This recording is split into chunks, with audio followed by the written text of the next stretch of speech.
그래서 13.8절 해켈 분자 오비탈 이론을 한번 이야기를 해보려고 합니다.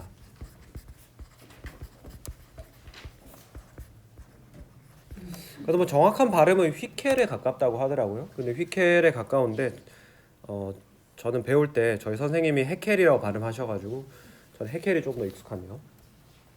아무튼 이 해켈 분자 오비탈 이론이라고 하는 것은 뭐냐 하면은 우리가 분자 오비탈 이론을 적용을 해가지고 정말 실제 여러분들이 실험실에서 만날 수 있는, 흔하게 만날 수 있는 그런 시스템을 분석할 수 있을까? 근데 사실 수소 분자가 결합이 왜 생기냐? 이거는 사실 굉장히 펀더멘탈한 질문이고 우리 화학에 있어서 굉장히 근원적인 그런 이야기가 되잖아요. 그래서 사실은 실제 내가 여러분들이 뭐 실험실에 가셔가지고 내가 뭐 바이오 진단을 한다, 어떤 암세포가 어디 있는지 진단을 한다, 그런 거 할 때, 혹은 뭐 내가 유기 태양 전지를 스터디한다, 이런 거 할 때는 사실은 조금 동떨어진 이야기라고 생각할 수 있는데, 오늘 배우게 되는 이 해켈 분자 오비탈 이론의 경우에는 우리가 다루고자 하는 시스템이 컨주게이션 파이 결합으로 이루어진 어떤 유기 분자체들에 대해서, 유기 분자에 대해서 이 녀석들의 흡광, 그러니까 흡수 스펙트럼이 어떻게 되느냐, 그리고 발광, 뭐 형광이나 인광 같은 스펙트럼이 어떻게 생겼는지 그 모양을 이해하는 데 도움이 될 수 있는 것이 바로 해켈 분자 오비탈 이론이 되겠습니다. 여러분들 그 컨주게이션이라는 말이 뭔지 혹시 우리 일반화하게 제가 안 다뤘던 것 같긴 한데 혹시 이건 무슨 뜻인지 아시나요? 컨주게이션. 배진우 씨 한번 대답해 보시겠어요? 좀 고개 끄덕끄덕한 거 아니에요? 뭐예요? 퓨어비탈끼리 상호작용 해가지고 전자가 터지는. 뭐 좋습니다. 네. 선물 걸기 전에 말해버려가지고. 제가 그리고 요새 가게가 굉장히 궁해가지고요. 잠깐만 멈춰. 조금 더 컨주게이션 파이 결합이 어떤 것인지를 우리가 이해를 해보면은 이중결합, 단일결합, 이중결합, 단일결합 이런 식으로 탄소 원자들이 지금 이거 꺾인 이렇게 그냥 표현할까요? 탄소 원자들이 이런 식으로 이중결합과 단일결합을 사이에 두고 교대로 등장을 해가지고 실제로 그래서 여기 우리가 이해하기로는 p 오비탈 두 개가 서로 이렇게 만나서 이중결합을 만들고 그 다음에 여기 있는 파이 결합, 그 p 오비탈 두 개가 만나서 파이 결합 만들고 이렇게 우리가 국소적으로 이해를 하고 있잖아요, 그죠? 이렇게 국소적으로 이해를 하지만 실제로는 얘네들 사이도 다 어떤 상호작용을 하고 있는 거죠.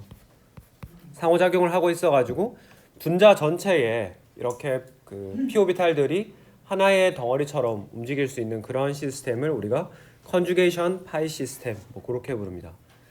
그래서 한글로는 뭐 공액 시스템이라고 부르는데 사실 한글로 써도 뭐 무슨 말인지 전혀 이해하는데 도움이 안 되는 것 같아요. 그냥 이런 느낌이다라는 거를 좀 기억을 하시면 되겠고, 이거 유기화학에서 지금 배우지 않나요? 컨주게이션 파이 시스템. 그럼 괜히 설명했네. 알고 있군요. 네. 그렇게 되고, 그래서 우리가 해켈 분자 오비탈 이론, 우리 줄여서 앞으로 HMO라고 부를 텐데요. 그래서 이 HMO를 이용을 해가지고 우리가 이해를 하고자 하는 것은 이 파이 결합이 어떻게 돼 있느냐, 그거를 조금 더 깊이 이해를 해보고자 하는 겁니다. 그래서 HMO에서는 우리가 원자과 전자를 시그마 분자 오비탈 혹은 파이 분자 오비탈에 배치를 하게 되는데, 그래서 우리는 파이 결합에만 관심이 있기 때문에 시그마는 상관하지 않는다, 그죠? 그럼 왜 시그마는 무시하고 파이만 하나요? 파이에 어떤 특징이 있길래? 이런 질문을 하실 수가 있는데, 여러분들이 이런 아직까지 아마 글자가 똑같이 보이죠? 이게 여러분들 아직까지 아마 그 흡광 스펙트럼, 그 UV 비저블 같은 건 아직 안 찍어 보셨죠? 찍어 보셨나요? 유기화학 실험에서 아직 안 찍어 보셨죠? 그래서 이 분자가 그 가시광선 혹은 자외선을 쪼여 주었을 때 어떤 파장의 빛을 얼마만큼 흡수하느냐 하는 그거를 우리가 UV 비저블 스펙트럼이라고 하는데, 그래서 거기에 흡수가 나타나는 대부분의 분자들이 바로 요 파이 결합에서 뭐 파이 반결합 혹은 비결합 오비탈에서 뭐 파이 스타 이런 식으로, 그래서 굉장히 많은 경우에 파이 결합이 관여하고 있어요. 그래가지고 우리가 이 HMO를 통해서 이해하고자 하는 시스템은 주 타겟은 분자의 UV 비저블 흡광 스펙트럼이다. 그렇게 되겠습니다. 그래서 아마 이거는 이런 용어는 배우셨을 것 같은데, 전자가 이렇게 어떤 분자에 대해서 오비탈들이 이렇게 쭉 있겠죠. 분자 오비탈이 에너지 순서 따라서 이렇게 쭉 있을 때 전자가 밑에서부터 채워져 올 텐데, 만약에 전자가 6개 있는 시스템이라고 하면은 이렇게 밑에 있는 오비탈 3개가 가득 차게 되겠죠.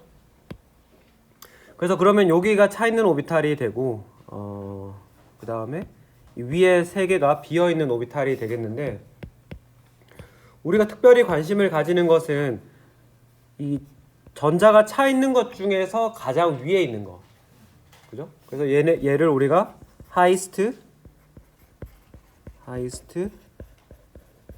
occupied molecular orbital, 그래서 줄여서 호모라고 부르는 것이 되겠고, 그러면은 비어 있는 것들 중에서 가장 아래에 있는 거 unoccupied 죄송해요. 이제 제일 낮다라는 말이 먼저 나와야 되죠. lowest, 가장 밑에 있다 unoccupied MO, 그래서 줄여서 약어로 루모라고 우리가 부릅니다. 그래서 특히 우리가 어떤 분자의 반응성, UV 비저블 스펙트럼에서 이해를 할 때에는 이 호모와 루모 사이의 상관관계가 가장 중요해요. 왜냐하면은 호모에 있는 전자가 가장 약하게 결합되어 있죠. 가장 높은 에너지에 위치하고 있기 때문에 얘네들이 가장 헐겁게, 가장 쉽게 다른 오비탈로 전이 될 수 있어요. 그래서 빛을 쪼여주면은 주로 여기에 있는 전자 하나가, 호모에 있던 전자가 루모로 들뜨는 그런 형태의 전이를 우리가 관찰할 수 있죠. 그래서 우리는 UV 비저블 분석할 때 호모, 루모에 관심이 많다.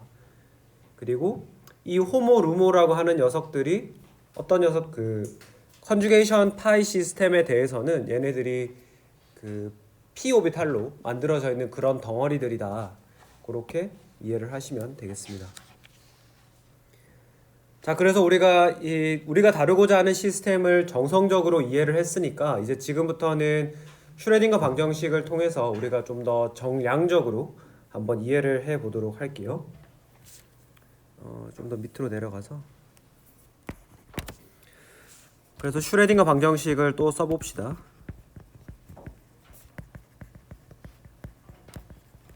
슈레딩거 방정식을 한번 써보면은, 우리가 그러면은 이 문제에 대해서 이제 파동 함수가 어떻게 생겼는지를 먼저 한번 써보려고 해요.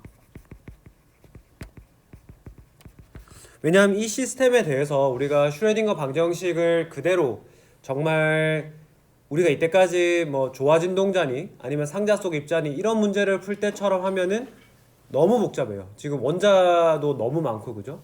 원자도 많고 전자도 많기 때문에 굉장히 복잡해서, 이 HMO는 우리가 그렇게 슈레딩거 방정식을 복잡하게 풀지 않더라도 파이 시스템을 더 잘 이해할 수 있는 그런 방법이 되겠습니다. 그래서 파동함수를 우리가 어떻게 쓸 거냐 하면은, 우리의 파동함수 푸사이는 어떤 오비탈들을 합칠 거예요.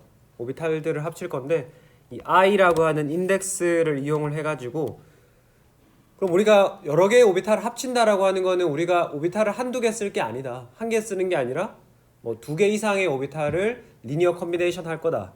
그렇게 이해를 하실 수가 있겠죠. 그래서 리니어 컨비네이션을 하니까 어떤 상수 CI가 반드시 나와야겠고, 파이 i라는 이런 파동함수를, 그러니까 결국에는 이게 분자 오비탈이 되니까, 우리가 원자 오비탈을 선형조합해서 분자 오비탈을 만든다라고 하는 거는 이제 잘 아실 거라고 생각을 해요. 그래서 이 CI는 우리가 선형 조합할 때 리니어 컨비네이션을 할 때 사용하는 계수가 되죠. 그러면 파이 i는 뭐냐 하면은 우리가 어떤 예를 들어서 뭐 요런 부타다이엔이라고 하는 분자가 평면에 있어요. 그죠? 부타다이엔은 평면에 있게 되는데 그러면 우리가 요 분자들의 뼈대를 우리가 앞으로 이제 뭐 시그마 골격 뭐 그런 식으로 부를 거예요. 뭐 시그마 백본 우리 등뼈처럼 그 분자의 모양을 만들어주는 그런 백본이라고 할 수 있죠. 그럼 요런 시그마 골격에 수직하게 서 있는 그래서 여기 지금 제가 그려놓은 여기 검은색 종이 요거 있죠. 요거를 2차원의 종이라고 그냥 여러분들 눈앞에 있는 종이라고 생각하세요. 종이 위에 탄소 원자 4개가 이렇게 그려져 있는데 거기에다가 수직하게 여러분들 지금 볼펜 같은 거 다 필기구로 들고 계시잖아요. 그래서 그 종이 위에 이렇게 탄소 원자마다 이렇게 수직하게 세로로 서 있다고 그림으로 그리면 이렇게 돼 있다라고 보시면 됩니다. 이렇게 서 있는 녀석들 오비탈 있죠? 요 원자 오비탈 요거를 우리가 파이 i라고 부를 거다. 그래서 시그마 골격의 수직이고 탄소 원자 여기서 우리가 탄소 원자로 굳이 한정할 필요는 없어요. 그냥 뭐 여기 이런 헤켈 분자 오비탈 이론은 여기 질소 원자가 있어도 되고 뭐 황이 있어도 되고 산소가 있어도 쓸 수 있어요. 그러니까 원자 i에 속해 있는 혼성화에 참여하지 않은 2p 오비탈이다. 이렇게 생각을 하시면 되겠습니다. 그래서 파동 함수를 이렇게 쓸 거고 그래서 우리가 HMO를 통해서 이 CI 개수를 전부 결정을 해볼 거고요. 그리고 각각 파동 함수의 분자 오비탈의 에너지까지 결정을 쭉 해보려고 합니다.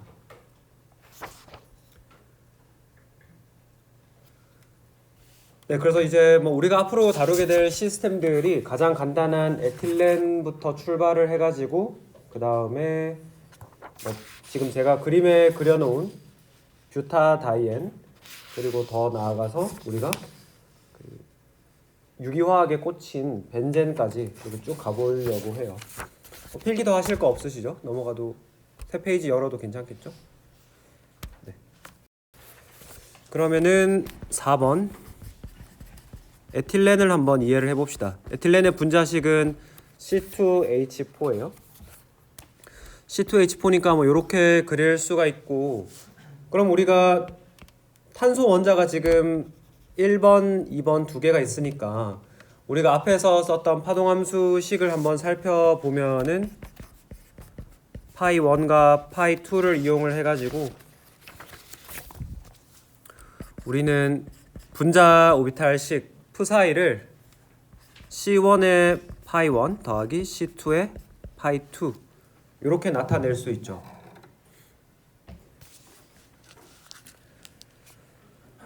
이렇게 나타낼 수가 있고 그리고 나서 그러면 우리가 슈레딩거 방정식에서 해야 되는 일들을 생각을 해보면 제일 먼저 해야 되는 게 문제를 정립한다.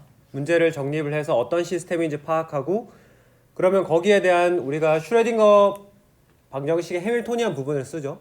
해밀토니안을 쓰고 파동함수를 쓰고 그 다음에 해야 되는 거는 에너지 계산. 그죠? 우리가 어떤 파동함수를 제안을 했으니까 그 파동함수의 에너지가 얼마나 될 거냐 이거를 계산해 보면 돼요. 에너지 어떻게 계산하죠? 기억나시나요? 뭐 분모분의 분자 뭐 이런 식으로 그 쓴다라는 거는 이제 기억을 하셔야 돼요. 그래가지고 저희 책에는 적분 기호가 더 자주 나오니까 제가 책에도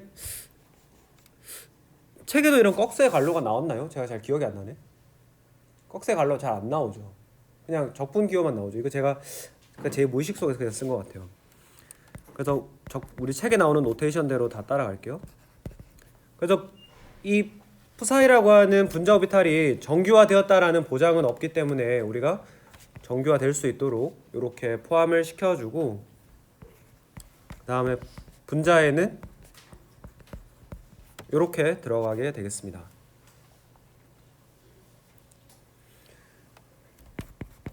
그럼 에너지를 계산하기 위해서는 분모 계산하고 분자 계산해가지고 하면 되겠죠, 그죠? 그래서 이전에 했던 것과 좀 유사한 짓들을 한번 해볼 거예요. 분모로 계산할 때는 푸사이 스타, 푸사이 d 타우를 계산하면 되는데, 우리가 푸사이라고 하는 녀석을 어떤 형태인지 여기 위에 정의를 해놓았죠. C1 파이 1 더하기 C2 파이 2. 그래가지고 다 일일이 집어넣을 거예요. C1 파이 1 더하기 C2 파이 2에 여기에 이제 그 컴플렉스 컨주게이트 켤레복 소수를 취해야 되는데, 우리 사실 그냥 다 실수함수만, 지금 학부 물리화학 수준에서 우리가 허수를 다루게 되는 거는 특수한 케이스 아니면은 나오지 않아요. 그래서 웬만하면 다 그냥 뭐 시험 문제든 어디든 뭐 실수로 제한할 필요 없다, 뭐 이런 식의 단서가 달려있지 않은 한에는 뭐 전부 실수라고 생각해도 큰 문제는 없습니다. 그래서 우리가 컴플렉스 컨주게이트를 뭐 쓰나 안 쓰나 상관없죠. 여기에 어차피 실수니까. 그래서 그냥 떼고 이야기를 해볼게요. 제 노트에는 포함을 시켜 놓았는데 더 헷갈리실 것 같아요. 그래가지고 이거를 우리가 하나씩 전개를 해보면은 C1 제곱에 파이 1 파이 2, 죄송해요. C1 제곱에 파이 1 파이 1이죠, 그죠? 첫 번째 항끼리 곱한 거예요. 그 다음에 C1 C2에 파이 1 파이 2, 요게 두 개 나오겠죠, 그죠? 그리고 마지막으로 C2 제곱에 파이 2에 파이 2 파이 2, 이렇게 되겠습니다. 그래가지고 우리가 요 적분들을 계산을 하면은 되는데, 우리가 알고 있는 거는 같은 원자 내에 있는 원자 오비탈들끼리는 어떻게 돼 있죠? 직교 정규화 되어 있다. 뭐 이제 시험 문제 볼 때 잘 모르겠으면 일단 이거를 쓰면은 구문점수 1점이라도 받을 수 있겠죠. 워낙 많이 언급된 거니까. 우리가 직교 정규화 되어 있다라고 하는 거는 이제 잘 아실 거예요. 그 원자 오비탈 두 개를 이렇게 곱하기를 해서 적분을 취해 줄 때에 얘네가 만약에 i와 j가 같다라고 하면은 그 값은 1일 거고, 두 개 값이 다르다, 서로 다른 원자 오비탈을 곱했다라고 하면 그 값이 0이 될 거예요.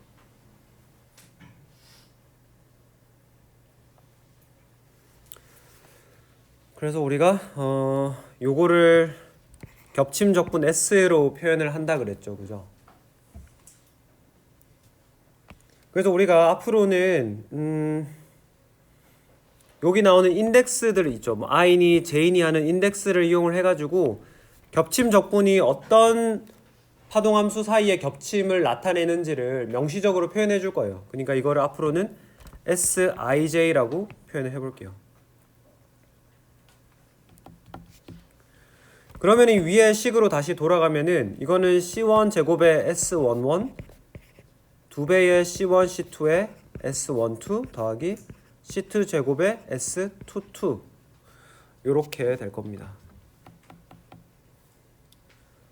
근데 우리는 원자 오비탈이 직교 정규화 되어 있다라는 걸 알기 때문에 S11 1, S22 1, 그 다음에 S12는 0이라는 걸 알고 있죠.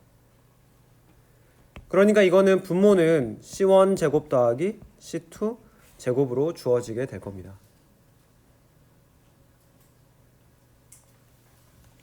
그죠? 우리가 그러면은 이 분모에 들어가는 것은 결국에는 우리가 첫 번째 p 오비탈과 두 번째 p 오비탈의 가중치 C1, C2를 얼마나 줬느냐에 따라서 얘네들 개수의 제곱으로 나타난다. 제곱의 합으로. 그죠? 그렇게 이해를 할 수가 있겠고요. 뭐 분모 부분은 우리가 많이 해봐서 여러분들 대충 어떤 내용인지는 아실 것 같아요.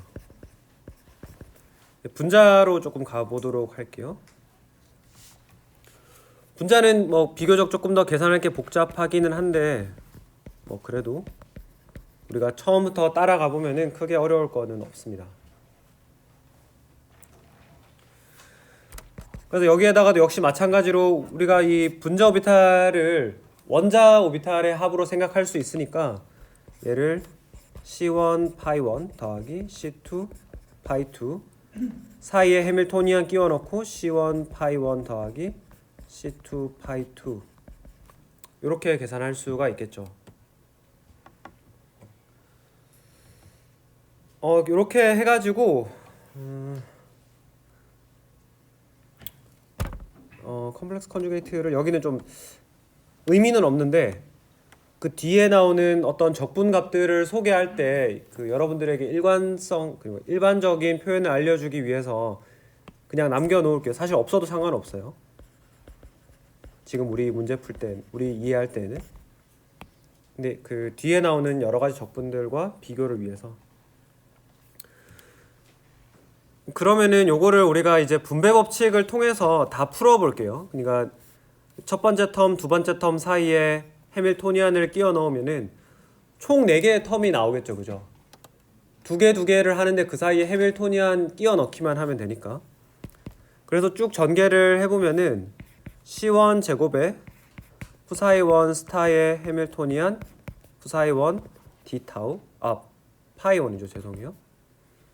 그 다음에 C1 스타의 C2 푸사이 파이 1 스타의 해밀토니안 파이 2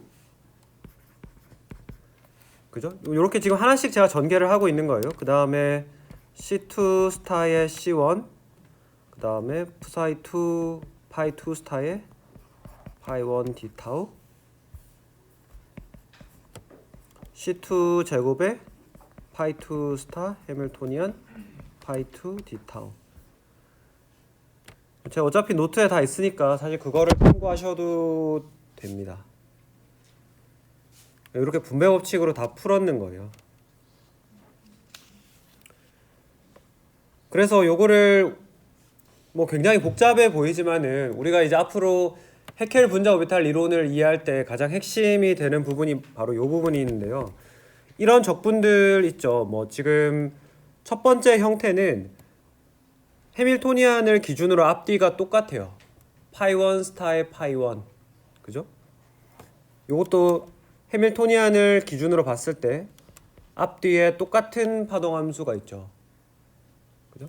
그래서 요런 한 가지 형태가 있고 또 한 가지 형태는 두 번째랑 세 번째 텀을 보시면은 이 해밀토니안을 기준으로 앞뒤가 다르죠. 그죠? 그러니까 뭔가 우리가 이 분자의 적분 값을 두 가지 형태로 분류할 수 있겠다. 그런 생각을 할 수 있을 겁니다. 그래서 첫 번째 텀은 우리가 쿨롬 적분이라고 부르는 건데요. 그래서 쿨롬 적분 HII라고 표현을 할게요. 이거는 뭐냐 하면은 HII라고 하는 거는 파이 I 스타의 해밀토니안의 파이 I D타우 이런 형태를 우리가 앞으로 줄여서 HII라고 부를 거예요. 이 각각의 엘레멘트들이 어떤 물리적 성질을 가지고 어떤 물리적인 값을 가지고 있는지는 조금 이따가 볼 거니까요. 지금은 그냥 이렇게 생긴 형태를 쓰기 복잡하니까 HII라고 부르는구나 그렇게 생각하시면 되겠습니다. 그래서 첫 번째 텀은 그러면 H11이 되겠죠, 그죠? 해밀토니안이라고 하는 연산자의 값을 계산을 하는데 기대값을 계산을 하는데 앞뒤로 1번 상태에 대해서 계산한다. 그럼 뒤에 거는 어떻게 돼요? 해밀토니안이라는 연산자에 대해서 값을 계산하는데 파동함수 인덱스가 앞뒤로 2이니까 2. 그렇게 되겠죠.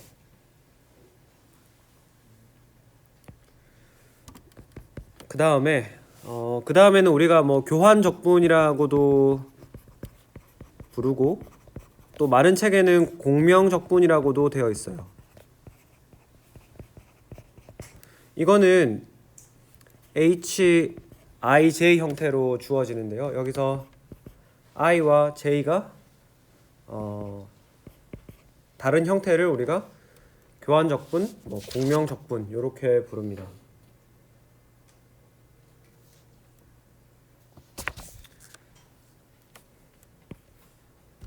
그래서 뭐 앞에서도 말씀드렸지만 쿨롬 적분이 어떤 의미인지, 뭐 교환 적분 혹은 공명 적분이라고 나타내는 요 값이 어떤 의미인지는 조금 더 뒤에 가서 설명을 드릴게요.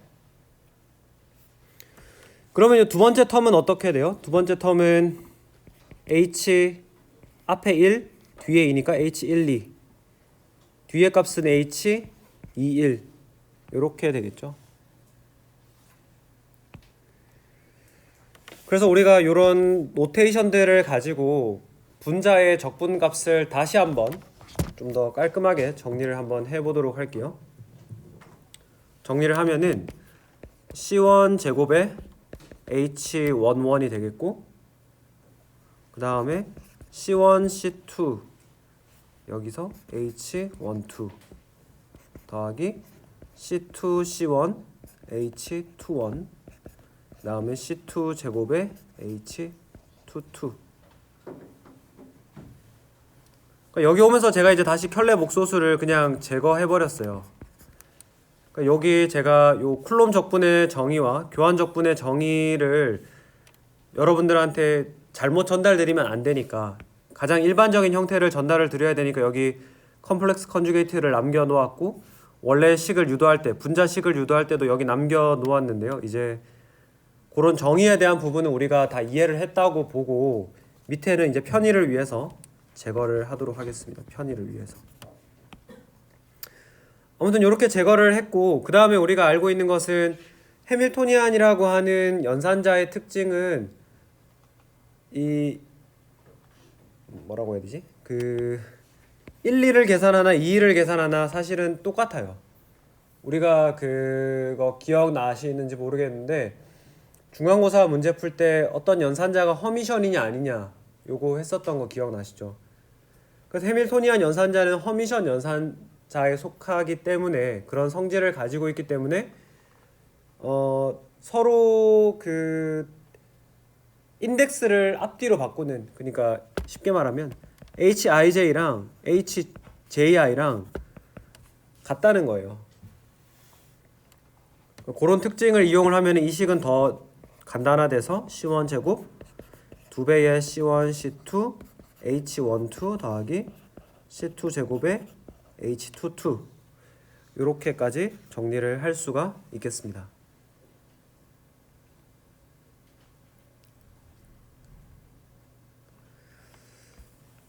이렇게까지 했으면은 이제 우리가 에너지 표현식을 다시 한번 가지고 와 볼게요. 에너지식이라고 하는 거는 분모는 어떻게 됐죠? 분모는 위에 올라가 보면은 우리가 원자 오비탈의 직교 정교화를 이용을 하면 분모는 C1 제곱 더하기 C2 제곱 이렇게 쓸 수 있다라고 했죠. C1 제곱 더하기 C2의 제곱. 그 다음에 분자 부분은 바로 위에 있으니까 제가 그대로 한번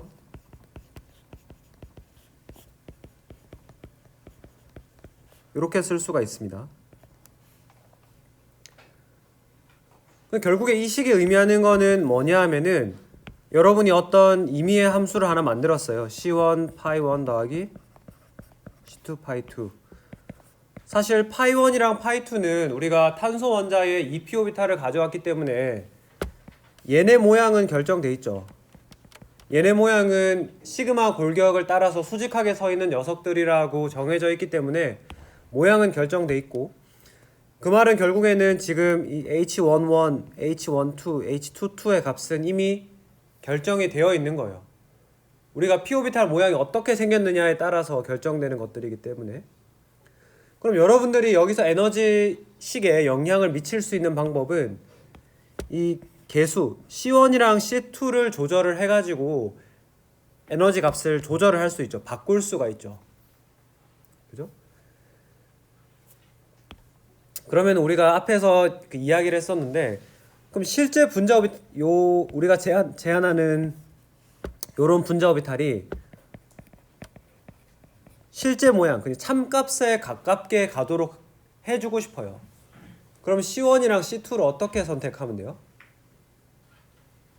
에너지가 이 개수를 가지고 계산한 에너지가 낮아지도록 해주면 되죠. 가장 낮은 에너지를 계산하면은 그게 우리가 요 식의 형태로 참값에 가장 가까이 다가갈 수 있는 거죠. 그죠? 그러면 우리가 해야 되는 거는 C1이랑 C2에 대해서 이 에너지를 미니마이즈 해야 된다. 그거예요.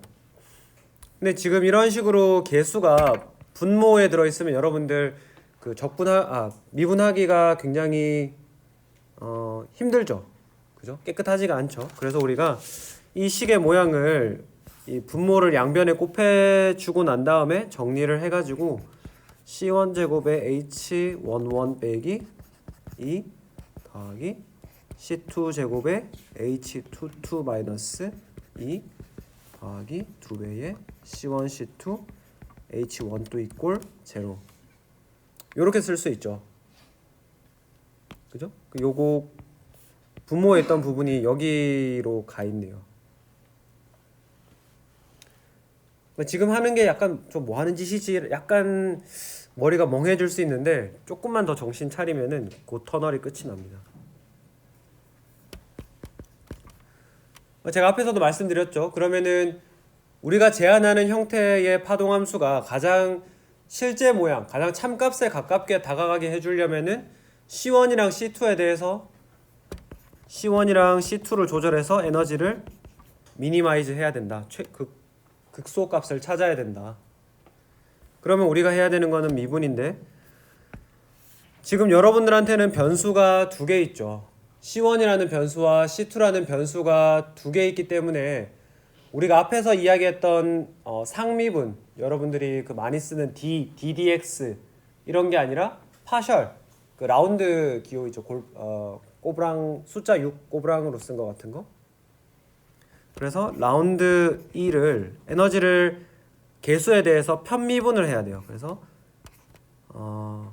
C1에 대해서 편미분을 할 때에는 C2는 고정을 시켜야 돼요. 상수로 고정을 시킬 거고, 그래서 이게 0이 되는 지점을 찾고, 그 다음에 C1에 대해서도 해야 되지만 C2에 대해서도 해야 되겠죠. 그래서 C2에 대해서도 편미분을 할 텐데 이때에 C2를 제외한 나머지 상수들은 고정시켜서 요렇게 되는 지점들을 찾으면 돼요.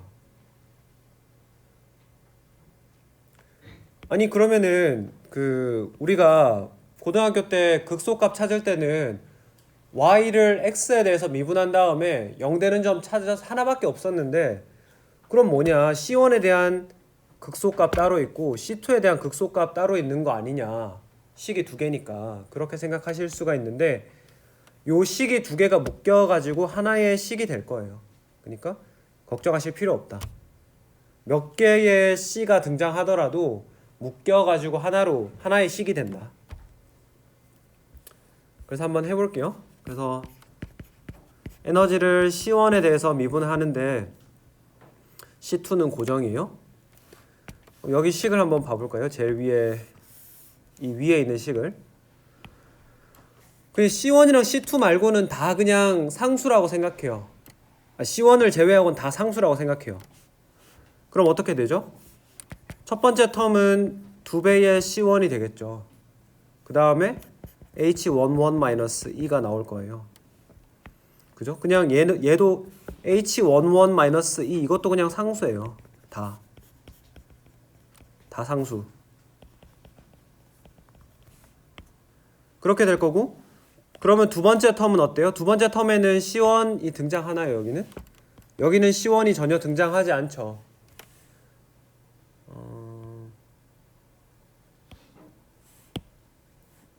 네, 여기는 C1이 등장하지 않기 때문에 저기는 그냥 0이에요.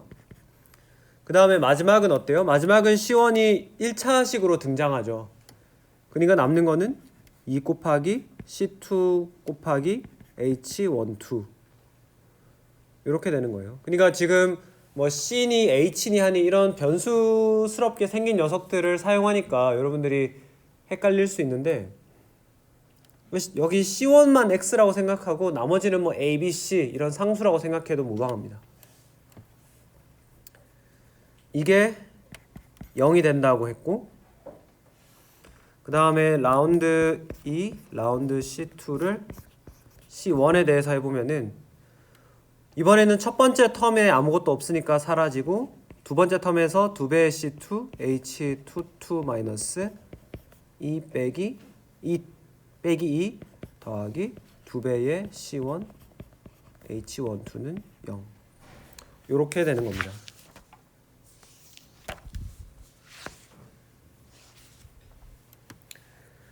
그래서 우리가 이거를 뭐 지금 보니까 2가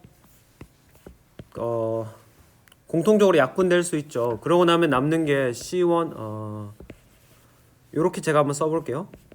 첫 번째 식은 H11-2 곱하기 C1 더하기 H12 곱하기 C2는 0 그죠? 첫 번째 식을 제가 곱하는 순서만 그냥 바꿔놓은 거예요.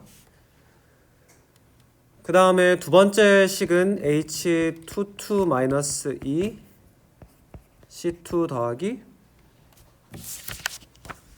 죄송해요. 죄송합니다. 여기 두 번째 식은 좀 지울게요. 두 번째 식은 H12 C1 그 뒤에 있는 걸 앞으로 끌고 온 거예요. H12 곱하기 C1 더하기 H22-2 곱하기 C2는 0 이렇게 됩니다. 모양을 H12 C2는 0 이렇게 쓸 수가 있죠. 그럼 여러분들이 한 가지 그 식을 이렇게 써놓고 나면은 눈치를 챌 수 있는 것은 지금 C1 똑같이 돼 있고요. 뒤에 C2 이렇게 돼 있죠. 그러니까 이게 여러분들이 아직 그 행렬이 익숙하지 않아서 그러는데 이게 지금 전형적인 행렬의 죄송해요. 요거부터 이야기할게요. 요렇게 묶어 놓은 형태를 우리가 연립 방정식 풀듯이 푸는 거를 우리가 영연 방정식이라 그래요. 영연이 뭐 저도 한글로 무슨 뜻인지 잘 모르겠어요. 그 한문일 텐데 뭐 세큘라 이퀘이션이라고 부르는 겁니다. 우리가 세큘라 이퀘이션.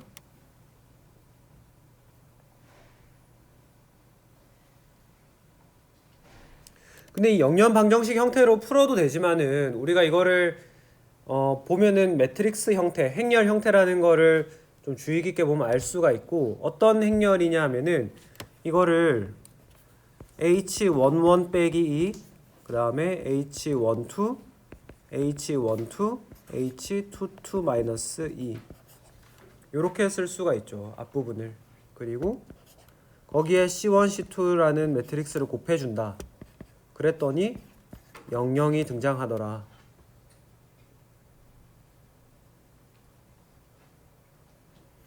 요게 잘 이해가 안 되시는 분들도 있을 것 같아서 행렬을 한 번만 더 짚고 넘어가 볼게요.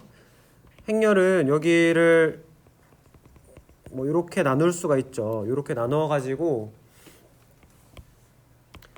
곱하는 거를 여기 있는 거랑 여기 있는 거 여기랑 여기 뭐 이런 식으로 곱해서 다 더하는 거예요. 지금 이런 식으로 파란색 곱하면은 요거 나오고 그죠? 그 다음에 녹색끼리 곱하면 요 두 번째 텀이 나오죠. 맞나요? 그리고 좀 되돌아가서 뭐야 이거 안되네. 유사하게 여기 밑에도 똑같이 우리가 진행할 수가 있는데 파란색 이렇게 곱할 거예요. 파란색끼리. 그 다음에 녹색 이렇게 곱해지면은 여기 밑에 있는 두 번째 텀이 나오게 되죠. 그래서 아무튼 이렇게 영연 방정식의 형태로 쓸 수도 있지만은 항상 영연 방정식은 요런 영연 행렬로 우리가 표현할 수가 있습니다.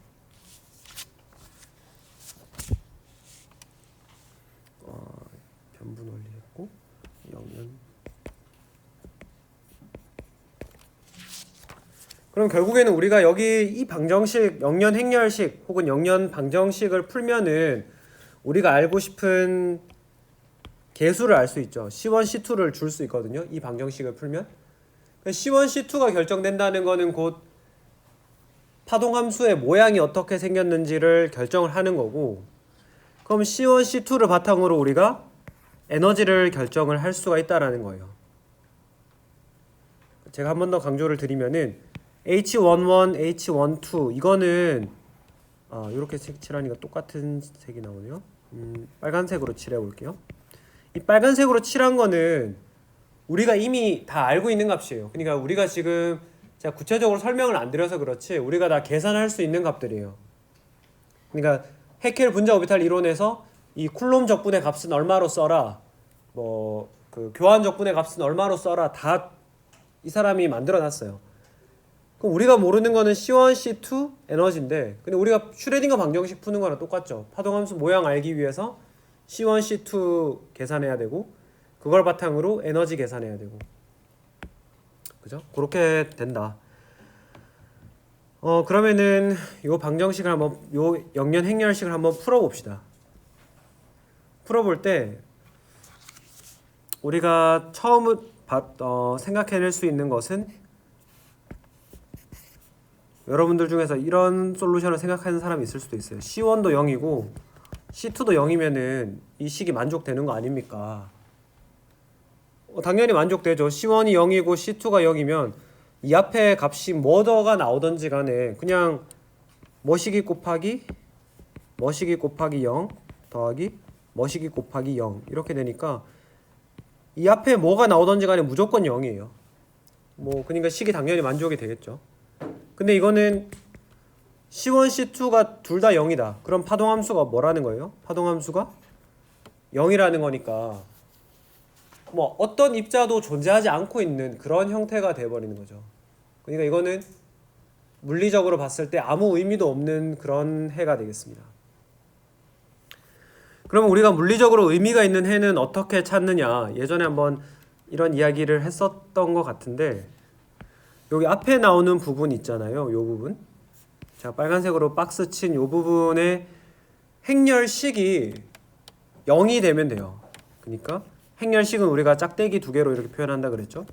H11 빼기 2, H12, H12, H22 빼기 2 이렇게 되죠. 이게 식을 풀면은 2x2에서는 여러분들 요렇게 곱하고 요렇게 곱해서 빼주면 된다 그랬잖아요. 그래서 그거 H11 빼기 2, H22 빼기 2 빼기 H12의 제곱은 0이다. 그래서 요 행렬식이 0이 되는 솔루션을, 에너지를 찾으면은 그거는 물리적으로 의미가 있는 해가 된다는 거예요. 그러니까 C1, C2가 둘 다 0인 거를 피할 수가 있다라는 거예요.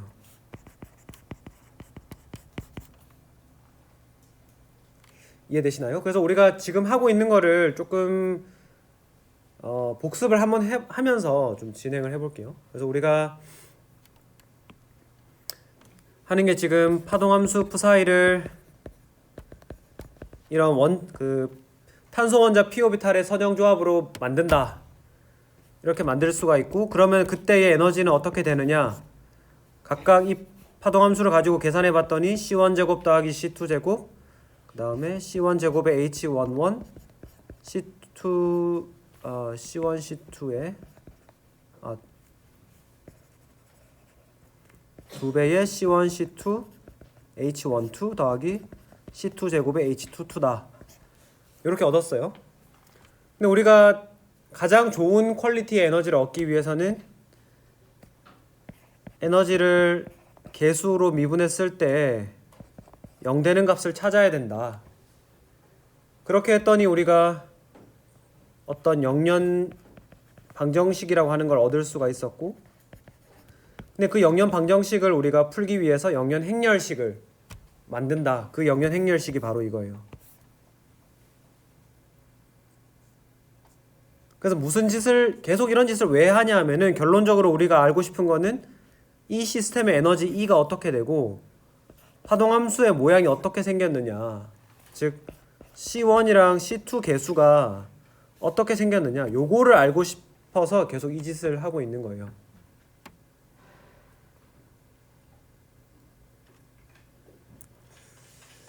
아시겠죠? 그래서 혹시 여기까지 해서 질문이나 뭐 그런 거 있으실까요?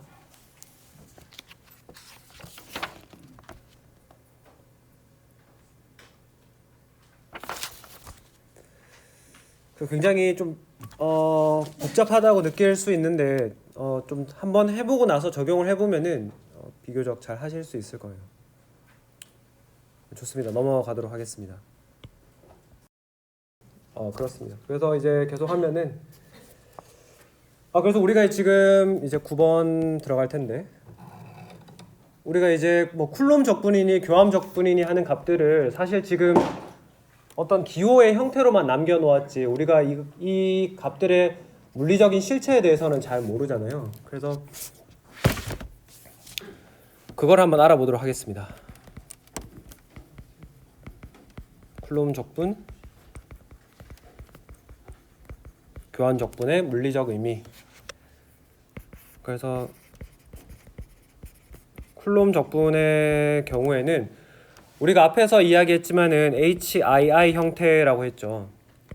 이게 결국에는 파이 I 스타의 해밀토니안의 파이 I D 타우 뭐 이렇게 되는 건데 이게 결국에는 뭐냐 하면은 이 해밀토니안 연산자가 파이 I에 가해지면은 어떤 게 나올까요?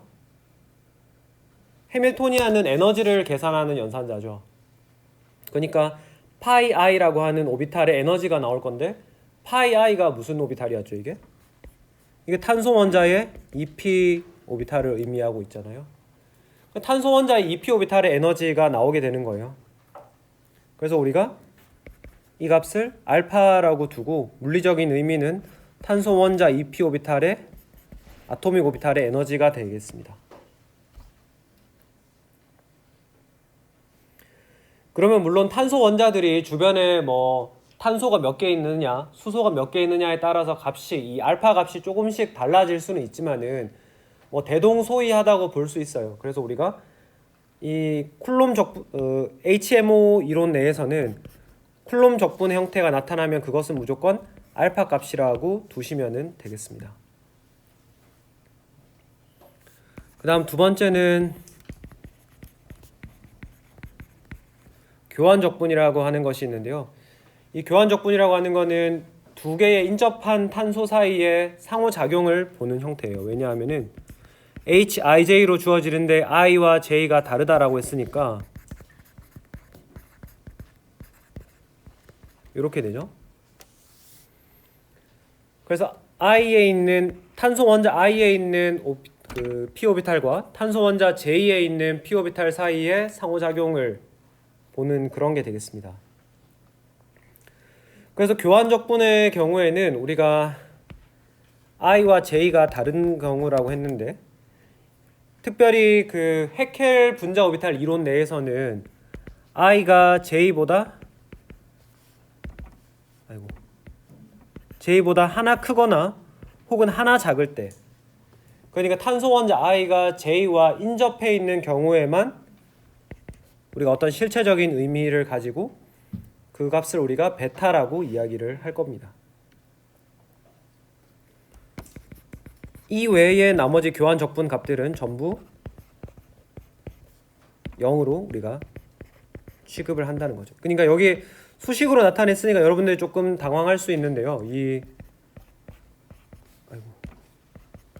탄소 원자들이 1, 2, 3, 4라고 생각했을 때 인덱스가 I가 2라고 하면은 탄소 원자 1번과 3번과는 베타로 상호작용하지만 4번 탄소 원자랑은 그냥 이렇게 했을까요? 이렇게는 베타, 이렇게는 베타지만 이렇게 멀리로는 아무 상호작용하고 있지 않다. 이렇게 가정을 하는 거예요.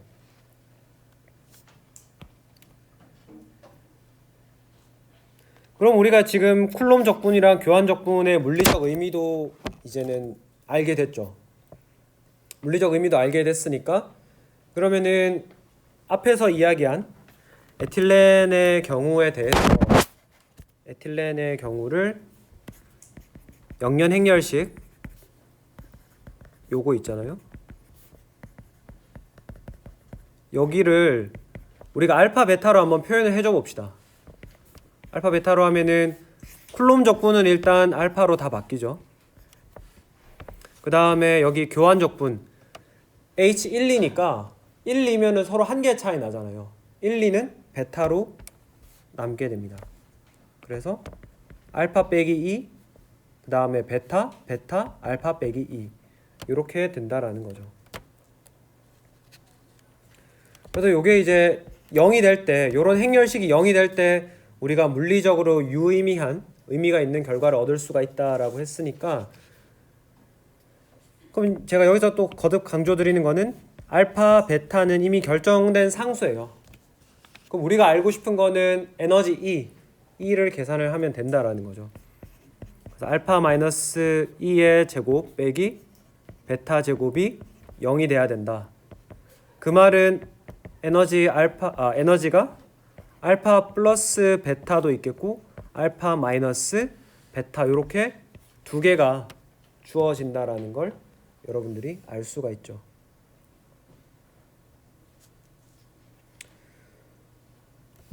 그리고 제가 앞에서 말씀을 못 드렸는데요. 이 알파 베타의 부호는 전부 둘 다 음수예요. 그러니까 알파는 원자 오비탈 에너지를 나타내니까 원자 오비탈은 당연히 전자가 자유 상태로 돌아다니는 게 아니라 원자핵에 속박되어 있기 때문에 알파 값도 부호가 음수고 베타 값도 부호가 음수예요.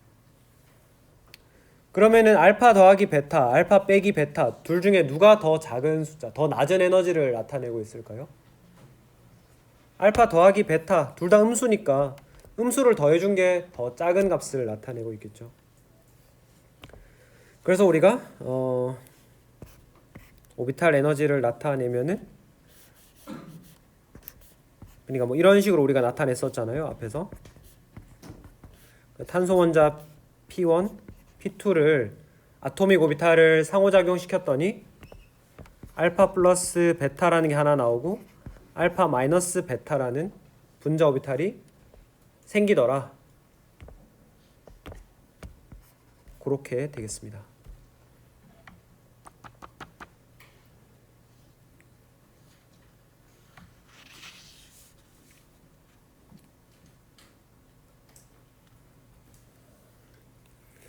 그러면은 우리가 이런 것들을 정의할 수 있어요. 파이 전자의 에너지의 총합은 얼마냐. 그 파이 전자가 이 우리가 만든 HMO에 따라서 만든 그 분자 오비탈에 집어넣었을 때 에너지가 얼마나 되느냐, 총 에너지가 얼마냐 이거를 물어보는 거거든요. 그래서 그 에너지 E는 우리가 정의를 할 때 J는 1에서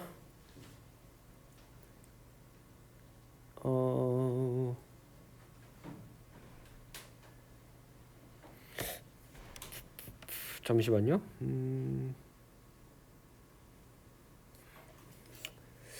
여기 제가 노트에 조금 잘못 쓴 것 같은데요. 지금 제가 쓰는 표현을 따라 쓰시는 게 맞을 것 같아요.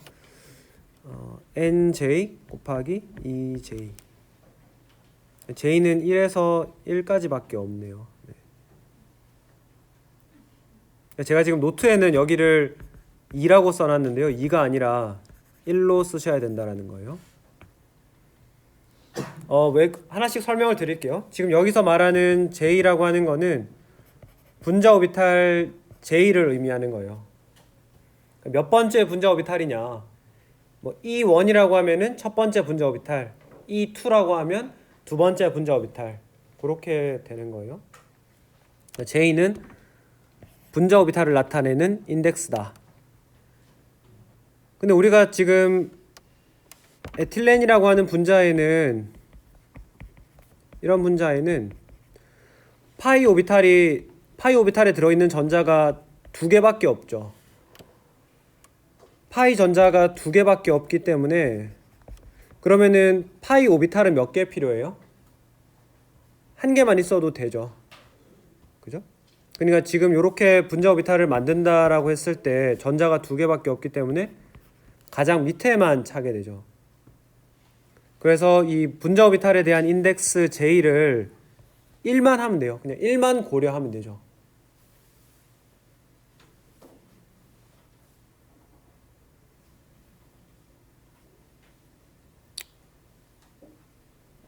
그러면 나는 이런 거 생각하기가 싫다라고 하시면은 그냥 제가 노트에 써놓은 대로 이게 J가 분자 오비탈에 대한 인덱스를 나타내니까 분자 오비탈이 지금 1번, 2번 이렇게 두 개 있으니까 그냥 난 다 써놓을래.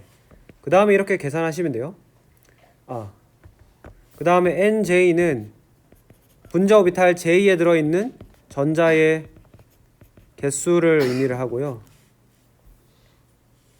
그 다음 EJ는 분자 오비탈 J의 에너지가 되겠습니다.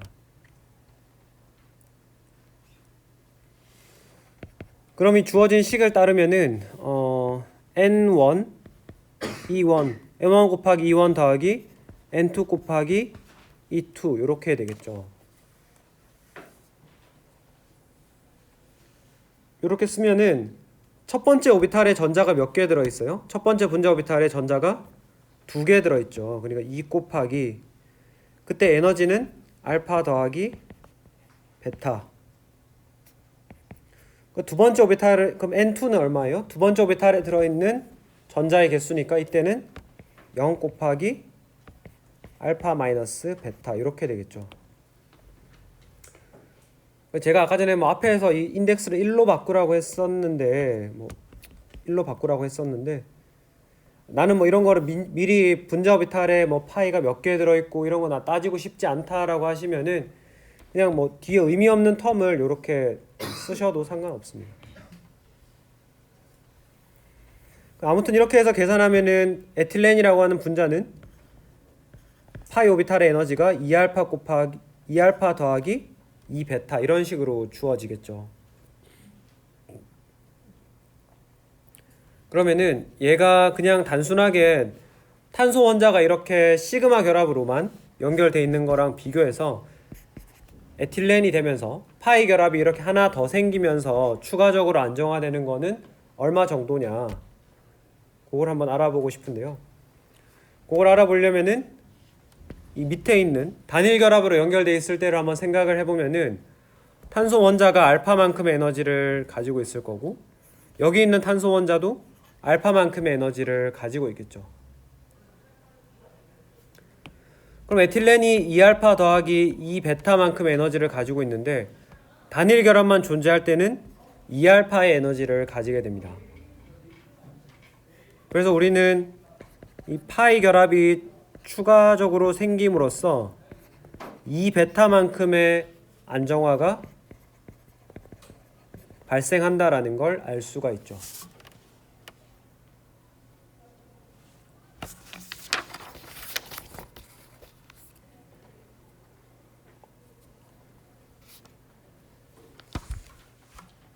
조금만 더 해보도록 할게요. 제가 중간에 괜히 헛소리 돈 다 날려먹은 이야기 괜히 해가지고 그 파동함수가 어떻게 생겼는지도 한번 파동함수의 형태도 한번 결정을 해볼게요. 우리가 에너지를 알고 나면은 그 이후에 파동함수의 꼴을 알 수 있다라고 말씀드렸죠. 그죠? 우리가 이전에 이런 스토리를 여러 번 했었습니다.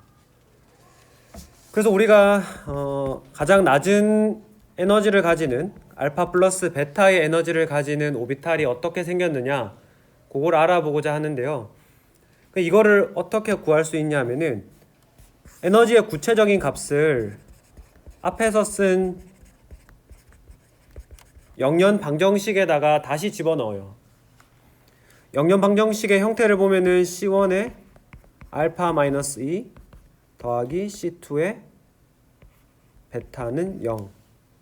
그 다음에 C1의 베타 더하기 C2의 알파 마이너스 2는 0. 요런 형태였어요. 영연 방정식이. 앞으로 돌아가서 한번 확인을 해 보시고요. 여기에 에너지의 값을 알파 플러스 베타로 여기랑 여기 밑에다가 집어넣는 거예요. 집어넣으면 어떻게 되나요? 마이너스 여기에 집어넣으면은 마이너스 C1의 베타 더하기 C2 베타가 0이다. 두 번째 식은 어때요? C1 베타 빼기 C2 베타는 0이다. 이렇게 얻어지죠. 그러면 결국에 이 두 개의 식이 그 짝지어져서 우리한테 말을 해주고 있는 거는 C1이랑 C2가 같다라는 이야기예요. C1이 어떤 값인지는 모르겠지만 C1이랑 C2는 같다라는 게 바로 이 에너지가 알파 플러스 베타일 때의 파동함수의 모양이에요. 그럼 결국 파동함수 psi는 C1 파이 1 더하기 C1 파이 2 이렇게 생겼는데요. 우리가 파동함수에서 이 개수가 하나만 미정일 때 어떤 방식을 통해서 결정할 수 있었죠? 바로 우리가 정규화 조건을 통해서 결정할 수 있죠. 그죠? 이 파동함수의 이런 적분을 했을 때 그 값이 1이 나와야 된다. 그래서 우리가 식을 풀어서 써보면은 이 C1 파이 1, C2 파이 2 우리 앞에서 이거 계산했었죠. 계산해서 가지고 그 C1 제곱 더하기 C2 제곱이었잖아요. 그죠? 앞에서 했던 거 분모 계산하는 거니까. 근데 지금 C2가 아니라 C1이니까 결국에는 2배의 C1 제곱이 1이 돼야 된다. 즉 C1은 루트 2분의 1이다. 뭐 플러스 마이너스 다 가능해요. 근데 뭐 통상적으로 양수 값을 정하니까. 결국에는 가장 낮은 형태 알파 플러스 베타의 에너지를 가지는 파동함수의 모양은 루트 2분의 1의 파이 1 더하기 루트 2분의 1의 파이 2 이런 게 되겠습니다. 결국 여기서 중요한 거는 이 개수들의 크기, 상대적인 크기와 그리고 상대적인 부호가 중요해요. 크기와 부호. 그래서 이거를 여러분들에게 그림으로 그리라고 하면은 탄소 원자가 두 개 있고 얘네들 지금 크기가 같죠. 루트 2분의 1로 크기가 같으니까 p 오비탈이 이렇게 같은 크기로 있을 거고 얘네들의 부호도 같죠. 둘 다 플러스잖아요. 부호가 두 개가 같다는 거는 같은 위상으로 만난다. 위쪽이 플러스면 오른쪽에서도 위쪽이 플러스가 돼야 된다. 그럼 여러분들 이렇게 보면 이거는 분자 오비탈이 되면 어떻게 될 것 같아요? 가운데 여기서 이렇게 전자의 겹침이 많이 발생하게 되겠죠. 이런 식으로. 그죠? 그래서 우리가 에너지를 계산을 하고 거기서부터 파동함수 모양을 결정을 하고 그냥 파동함수의 개수식을 결정하는 거죠. 개수식을 결정하면은 그 원자 오비탈이 어떤 형태로 생겼겠다. 크기와 부호 알 수 있죠. 그래서 여기서부터 분자 오비탈의 모양이 어떻게 생겼겠구나라는 것까지 나아갈 수가 있습니다. 그래서 뭐 이거는 숙제는 아니지만 여러분들이 한번 연습을 해보시면 좋은 게 그 두 번째 에너지 준위는 알파 마이너스 베타였잖아요. 이거는 과연 파동함수의 모양이 어떻게 결정이 되는가? 요거 한번 결정해 보시고 똑같이 하는 거예요. 똑같이 해서 뭐 탄소 원자의 p 오비탈이 어떻게 돼 있느냐, 그리고 거기에서 나오는 분자 오비탈은 어떤 모양일까? 요거까지 한번 연습을 해 보시면 좋을 것 같아요. 그래서 요거까지 하고 네, 다음 시간에 전하 밀도, 뭐 결합 차수 그런 이야기를 조금 더 해보도록 하겠습니다. 네, 다들 수고 많으셨고요. 저희는 목요일에 뵙도록 하겠습니다. 감사합니다.